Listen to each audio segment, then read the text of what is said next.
శివబాలకృష్ణ అవినీతి సొమ్ము 400 కోట్లకు పైనే అధికారాన్ని అడ్డు పెట్టుకొని భారీగా అక్రమాలు జిహెచ్ఎంసీ హెచ్ఎండిఏలో 15 ఏళ్లుగా తిష్ట చెంచల్గూడ జైల్లో బాలకృష్ణ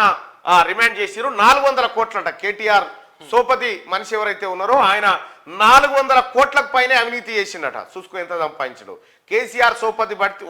చిన్న ఇది ఎంత పరకపిల్ల అంతనే ఇంకా ఇది పరకపిల్లనే ఇంకా తిమింగలాలు ఉన్నాయి కేటీఆర్ చుట్టూ నిన్న చెప్తున్నాడు కదా ముఖ్యమంత్రి గారు ఎల్బీ స్టేడియంలో బిడ్డ మిమ్మల్ని ఒక్కరిని కూడా వదిలిపెట్టా అని చెప్తా ఉన్నాడు కదా మీ పని అవుతుంది మీరు ఎవ్వడు కూడా కేటీ రామారావు పక్కపొంటి ఎవడెవడైతే అంటగాగి అక్రమంగా జనం సొమ్మును మెక్కిండో వాళ్ళందరి పని అవుతుంది ఎవరిని వదిలిపెట్టే ప్రసక్తి లేదని ప్రభుత్వం కంకణం కట్టుకొని కూర్చుంది ఇక్కడ వీళ్ళ పరిస్థితి జుడిగా వీళ్ళు సాధించిన ఘనత గిట్లుంటే వీడు కేటీ రామారావు చెంచా 400 కోట్ల దొరికినాయి 400 కోట్లు రైతు సోదరులారా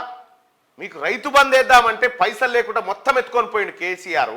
ఇగో ఒకడొకడు 400 కోట్లు ఒకడు 1000 కోట్లు ఒకడు 5000 కోట్లు ఒక్క సీతారామ ప్రాజెక్టులోనే 20,000 కోట్ల అవినీతి కాళేశ్వరంలో లక్షల కోట్లు ఆగం